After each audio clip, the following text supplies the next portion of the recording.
Hello, my name is Andrew Geary, and welcome to Seismic Soundoff, in-depth conversations in applied geophysics. In this episode, I speak with Ioan Vlad on his article in The Leading Edge analyzing over 80 years of affiliation information for articles in geophysics. Ioan examines long-term publishing trends in geophysics, including affiliation information and geographic trends.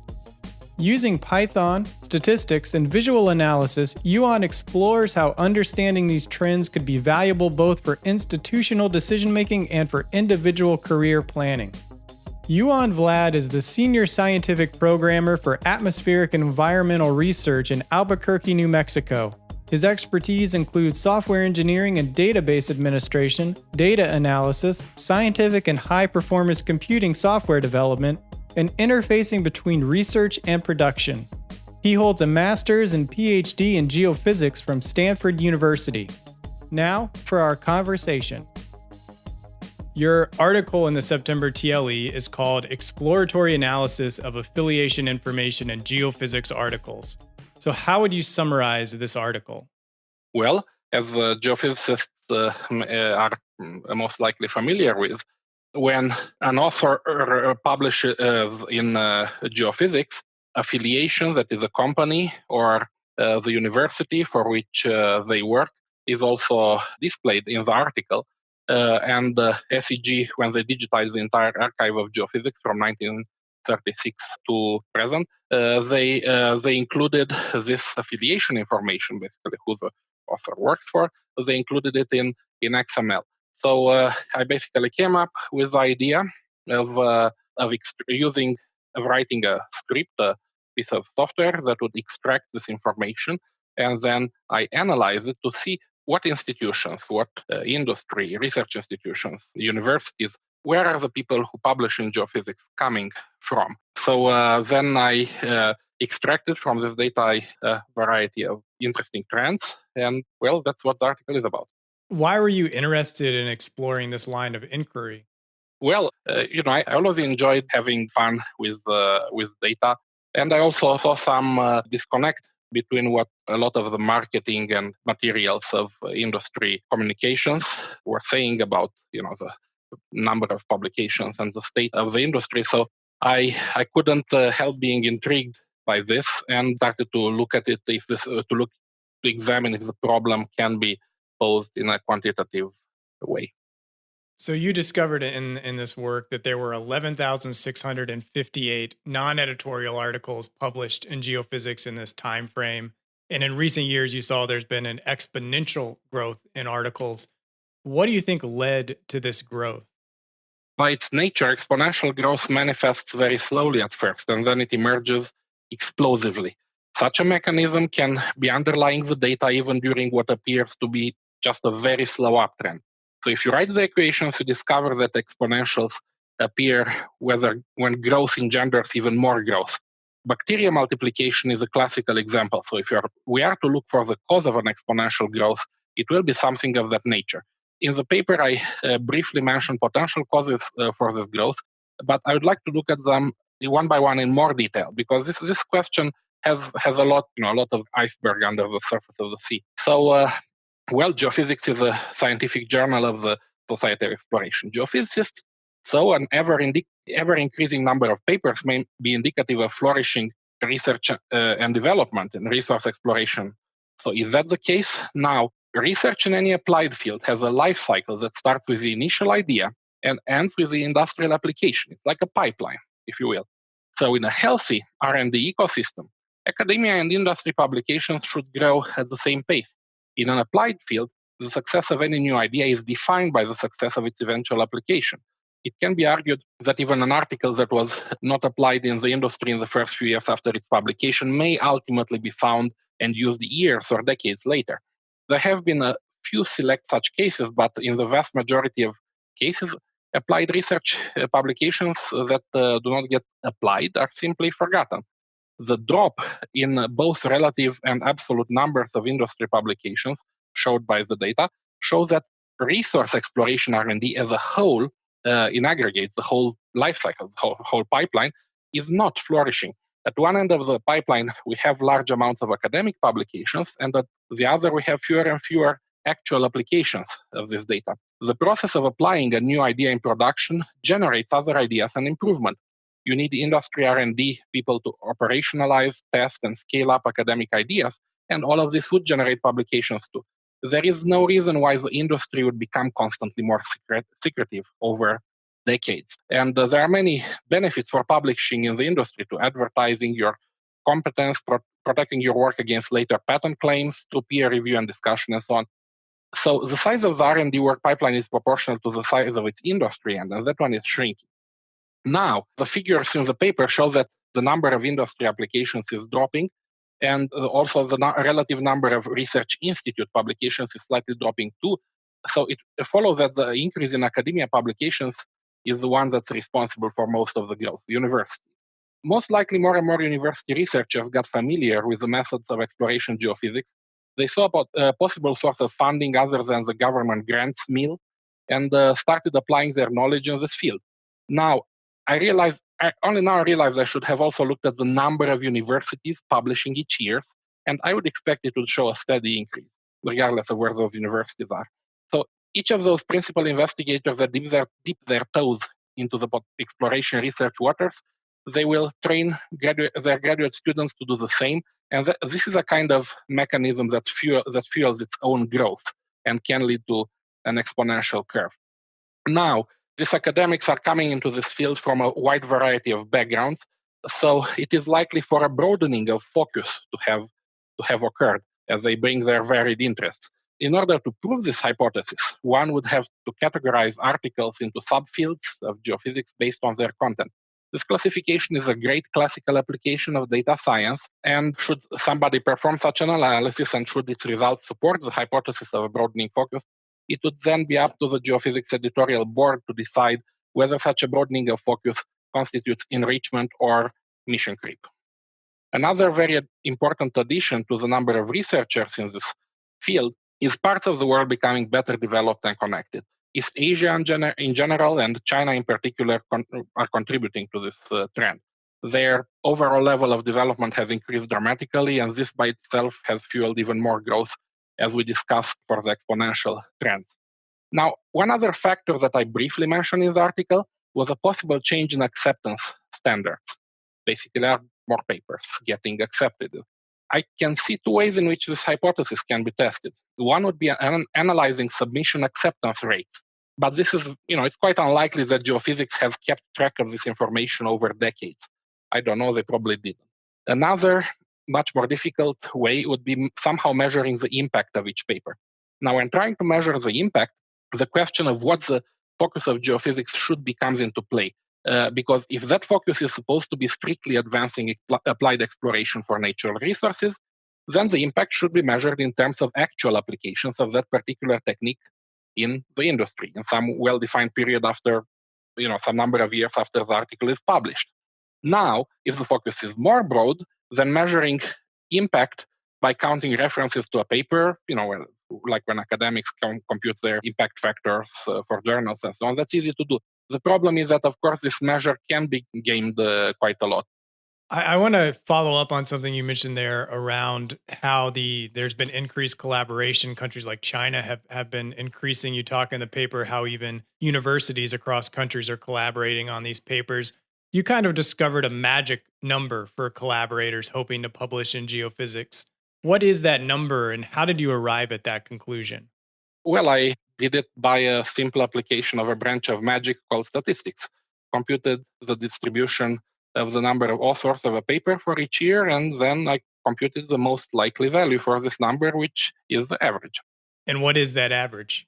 It currently stands at something like 3.5 authors per article. It's the most likely size of a team to produce an article in geophysics. What do you think these trends you found in geophysics looking over these decades says about the industry as a whole?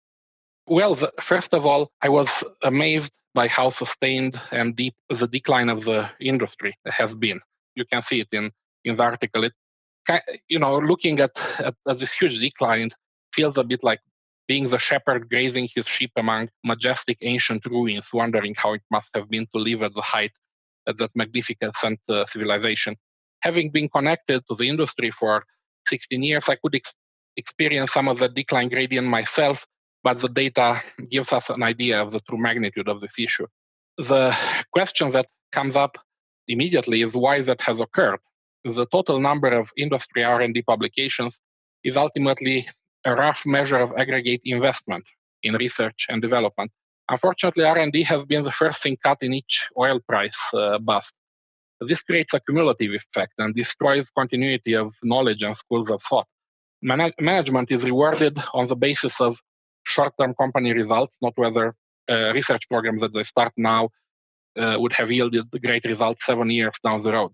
So this is one kind of example where government-sponsored research institutes, such as those in China, may have a structural advantage. Also, the atmosphere of job insecurity in these busts leads to people being extremely conservative. People are focused on keeping their jobs, not on taking risks, and arguing for allocating resources to a cost center or arguing for a new technology that may fail to bring the hoped for returns. I believe that this trend will continue until we run out of the low-hanging fruit of unconventional resources, which the truth is they need little geophysics. This may take decades. The demand side is also an issue, given the demographic headwinds in all developed countries, hence lower consumption and the continual improvement of alternative modes of transportation and energy solutions. So the pressure on researchers to take minimal risk and to effectively mostly do development, not the D in R&D, will continue. So an atmosphere of pressure leads to researchers putting all their efforts into implementing the ideas from above as orders. But unfortunately, managers are usually selected based on how hard they can push people to work, on how much they can cut costs, not on how creative they are. Truly great research ideas do not come on demand in a 15-minute brainstorming session. So at least this is a reality in the short run. Once unconventionals are exhausted, we're going to have a big price spike, in my opinion, because the middle ground of classic reservoirs has already been explored and produced quite exhaustively. And then we might have to go directly to complex environments such as the fault belts on land, subbasalt, ultra deep water, the Arctic. But I'm not worried about that in the short run. Where do you see the next evolution of this research going? Well, this kind of analysis can certainly be widened in scope to analyzing, the flagship journals of different geographical regions, so as to get global coverage and to solve some of the questions that the article is posing. And also analyze SEG abstracts can, of course, be applied to other industries, and who knows, there are probably other people who are doing that. Or one can go in depth using lexical analysis and data science segmentation techniques to look at the number of publications for various subfields of geophysical research, which again should bring light into some of the questions that this exploratory data analysis has only opened. And I have had people giving me feedback. So let's say I've seen others who may be doing it.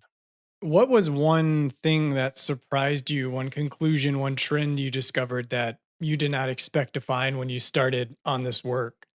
Really, the surprise was how sustained the decline of the industry has been. That was the main. The main. I mean, I kind of knew that a little bit anecdotically, and I'm, like you get that feel, when you just look at data without quantitative tools. But that was by far the main surprise. I also had an idea about some of the evolutions of number of publications in some of the more obvious cases, for different countries, but I didn't expect for some of these trends to be so great in the case of countries. Is it possible that the industry is allocating its funds through universities or other research institutions, and they've just kind of changed the model for how they produce research that they're supporting? Now, I might have mentioned briefly in the beginning of this conversation, you need the whole pipeline. You need to implement the research. You need the people to understand it, test it in prototype size, test it with your data, scale it up, test it with field data. This whole pipeline is, continues to exist and would have shown some evidence of existing. Doesn't make sense for the industry to sponsor huge, numbers of papers, only not to have the people to even properly analyze everything that's published. Kind of taking a step back, one of the things I really liked about this paper that you did is how collaborative it was with other SEG members and staff, people you acknowledge in the paper. Could you explain just how this paper even happened? I love playing with data. I love exploring it. And, I could perceive, as I mentioned, a disconnect between the marketing rhetoric, how great we are doing. We are breaking new barriers and paradigms, every other week. And, the anecdotal evidence of what I was seeing. So I set to explore the actual data. I released the first version of this work on LinkedIn a year ago. Got about 500 views in the first month. I could see, by the way, that in the article analytics aggregated by LinkedIn, that 17 of these had the title of CEOs, which was nice. It looks like garnered some interest. So some people provided great feedback, which improved the paper quite a lot. Sergey Fomel suggested I look at the distribution of the number of authors over the years. And Alex Martinez suggested I analyze collaborations between affiliation categories. And at that time, the affiliation data in XML was quite incomplete for a large interval from 1997 to 2004. And Alex contacted Isaac Fairley and Adrienne White from SEG, asking them to look into fixing this issue. They, Jennifer Cobb, and other people worked with the vendor of the conversion solution from scanned PDF into XML. They fixed it, and then I had clean data. It was fantastic. They did a great job, and I'm so grateful to Alex. And then I had a complete data set to rerun my analysis tools on. What do you hope readers take away from your article? Well, that really depends on the reader. Somebody may be looking into these trends in order to do their own career planning. Some industry leaders may actually realize that in investment, the contrarian strategy has always worked better than that of following the crowd. So by doing actual R&D, they might gain a competitive, and not just trying to mimic the published budgets of their competitors. They might actually gain competitive advantage and a resounding success. Ultimately, the human species has advanced by, boldly going where none have gone before. But we are a species of explorers, of risk takers. This has gotten us, all the way from our beginnings to the moon. So I believe that this is what ultimately will advance this industry, and not cowering in terror about budget cuts. Is there anything else you would like to add before we wrap up here? I really hope that this will be useful for others as much or even more than it has been useful to me, for the actual understanding brought about by the article, and for the questions that are opened, and also for learning and growth opportunities when trying to explore and work on this kind of questions.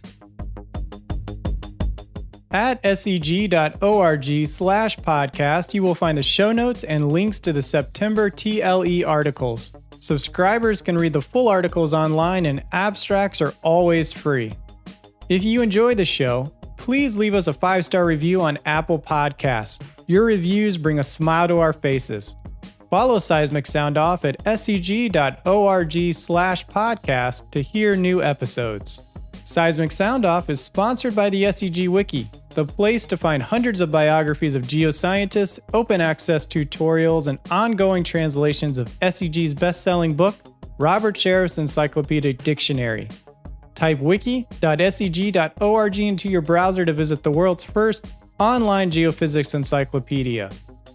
Original music by Zach Bridges. This episode was hosted, edited, and produced by Andrew Geary. Special thanks to the SEG podcast team, Jennifer Crockett, Allie McGinnis, Teresa Richard, and Mick Sweeney. Thank you for listening. This is Seismic Soundoff, signaling off.